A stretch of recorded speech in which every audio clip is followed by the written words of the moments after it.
Quando o quartel abre as portas para a política, a disciplina, a coesão vão embora pela outra porta. Quando os quartéis vão para dentro dos palácios, a tendência é o autoritarismo.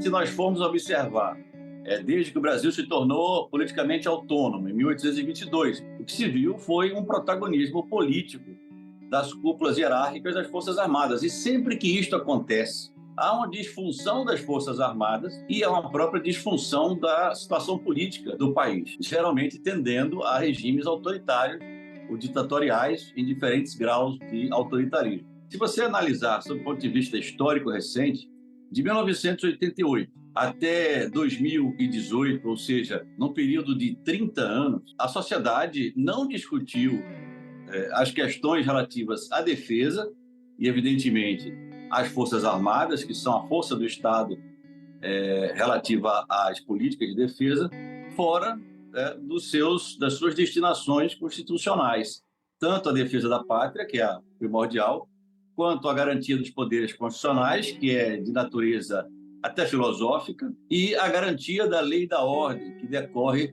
dessa garantia dos poderes constitucionais. Então, isso não foi assunto.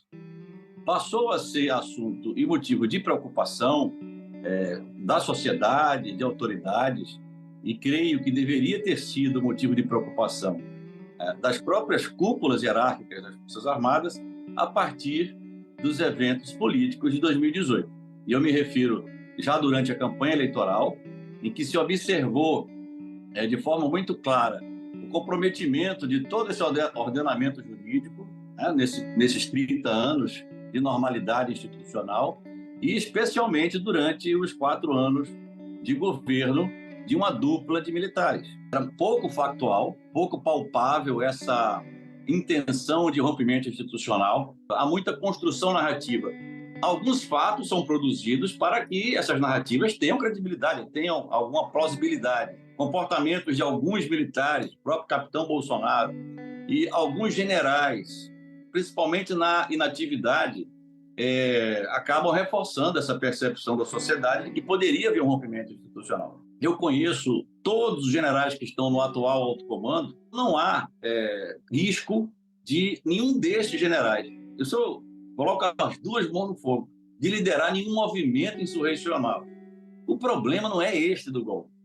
O problema é a excessiva politização. Se os militares se identificam politicamente, de uma forma militante, não simplesmente de votar e tudo bem, mas de uma forma militante com um determinado polo político, acaba sendo legítimo, entre aspas, que surja outro polo político dentro das Forças Armadas, ou por militares oriundos da ativa das Forças Armadas. E isso é muito ruim pela questão da coesão, que é um fundamento absolutamente essencial para que uma força que se baseia em hierarquia e disciplina possa cumprir tanto a sua destinação primeira, que é defender a pátria, como se enquadrar numa sociedade regida pelo Estado democrático de direito fundado na Constituição. A gente não estaria aqui discutindo se a lei da anistia cobrou um preço ou não, se a ação de um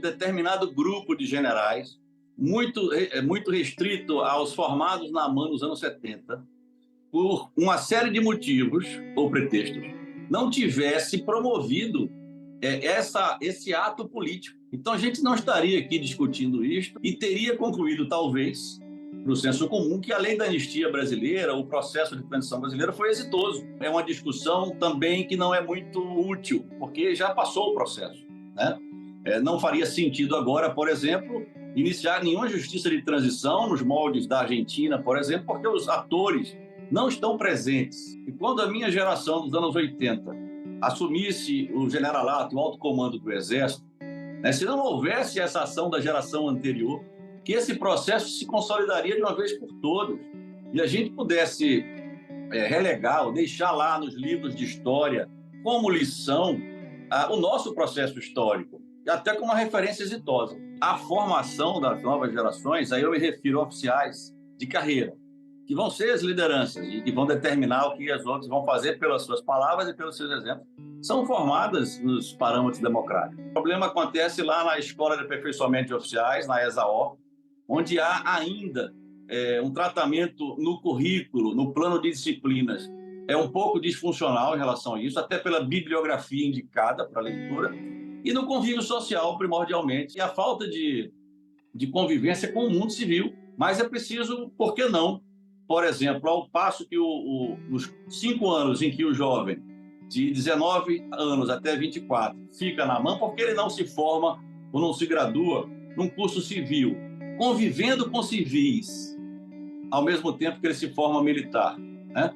Seria talvez uma forma de, ao longo de gerações, não é um processo rápido, ao longo de gerações, nós termos uma oficialidade mais aberta, mais flexível, menos blindada em bolhas ideológicas ou em códigos de pensamento que estão muito relacionados até à própria Guerra Fria dos anos 50, 40 até 89, 90, e que se recicla numa nova Guerra Fria vinculada a essa extrema-direita, né, essa alt-right internacional, né?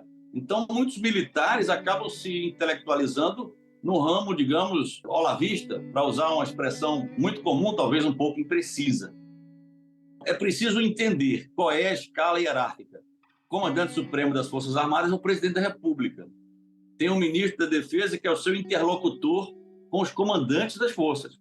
O presidente não é o comandante do Exército, o comandante da Marinha, o comandante da Aeronáutica. Ele é o comandante das forças. Então é preciso que os militares cumpram as ordens do presidente da República. Outro princípio muito importante: a palavra pode até convencer, mas é o exemplo que arrasta. Não adianta eu falar, por exemplo, num palanque que o militar deve ficar afastado de política, se depois do palanque eu vou para o meu quartel e falo de política para os meus comandantes subordinados. Porque eles vão replicar na cadeia de comando aquilo que eu falei. Temos que voltar a ser o grande mudo, para depois voltar a falar.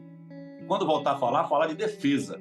Terceiro princípio: cumprir a lei. Voltar a cumprir a lei 6.880 em todos os seus aspectos, principalmente os militares inativos, que estão muito politizados, e muitos até com esse sentido golpista, esse sentido antidemocrático.